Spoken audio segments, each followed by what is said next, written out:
Dito tayo sa may kanto ng Moraita, no? Recto Moraita, mga kababayan.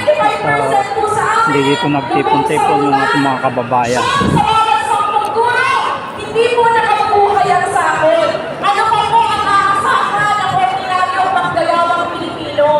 Habang nananawagan tayo sa pagtaas ng sahod, ano ang sabi ng ating gobyerno? Magtiis, maghigpit ng sinturon, magkakanya-kanya. Yan po ang kainutilan ng Marcos Jr. Sa amin po sa eskwela, nagtitiis po ang inyong mga estudyante sa sisigan ng classroom. Nagkakabalo ang inyong mga guro sa pagpapakakumpuni ng kailangan sa eskwela. Pero nakikita po natin ang limpak-limpak na pera. Mali-mali ka! Naka-arman ko mo, papayag ba tayo dyan, mga kasama? Hindi tayo papayag na may pera sa gera. May pera sa korupsyon, pero wala sa serbisyo para sa taong bayan. Wala sa salary increase ng manggagawa. Kaya ang tugon dapat natin, welga! Welga! Welga! Pabuhayan mo rin manggagawa. Welga! Welga na! Welga na! Welga! Welga na! Welga na! Welga! Welga na! Welga na! Ngayon naman mga kasama, ang susunod na tagapagsalita ay mula sa Labor Consultative Assembly. Mga kasama, tinatawagan ko po si Atty. Eli Arellano. Uring manggagawa! Ang mapagpalaya! Magandang umaga mga kapatid. Sinabi sa akin na 5 minuto ako magsalita. Ngayon, 2 minuto. Bakit kaya? Dahil sa takot ng mga nakaupo sa Malacanang sa bilang natin. Totoo naman na takot sila sa katotohanan. Ang mga sinungaling, ang mga kurap, ay takot sa katotohanan. Tayo mga kapatid ay ating kinakatawan ng 96% ng mga botante. Gamitin natin ang lahat na yan para paalisin natin yung mga quality dynasty na nakaupo sa Malacanang, nakaupo sa Kongreso.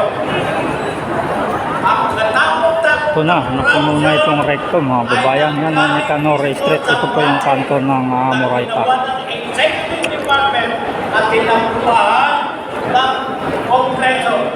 Kaya mga kapatid, ang aking hamon sa inyo ay lalo nating pahigpitin, walang KMU, walang CWP, walang TUCP, pero pwersa ng uling manggagawa magkaisa dahil ang 94% ang pwersa natin sa palota.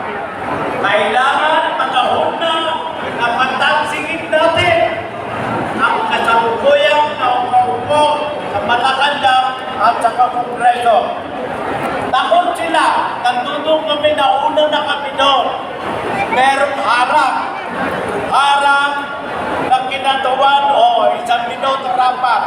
Kaya mga kapatid, magpasya tayo na sa darating na 2028, patalsikin na natin itong mga kurang na nasa Malacanang, mga kurang na sa Kongreso.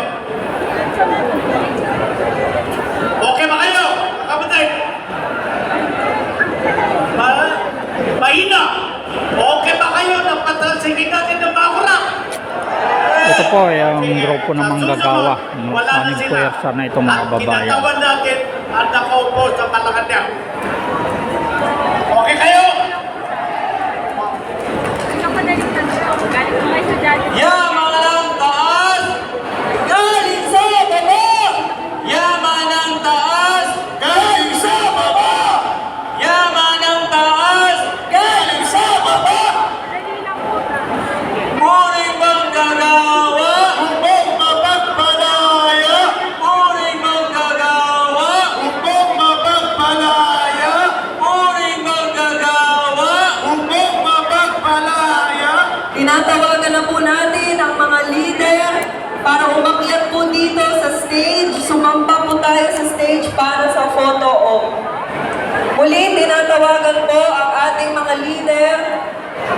nagkais sa National Wage Coalition para po umakyat dito sa stage para sa ating photo op. Waring manggagawa! Upang mapagpalaya! Upang mapagpalaya! Waring manggagawa!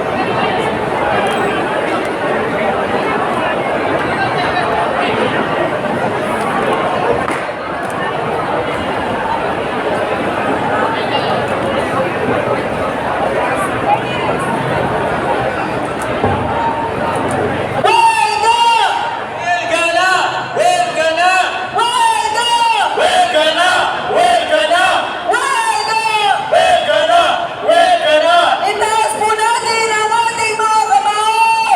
At sabay-sabay tayong manawagan! Welcome! Welcome!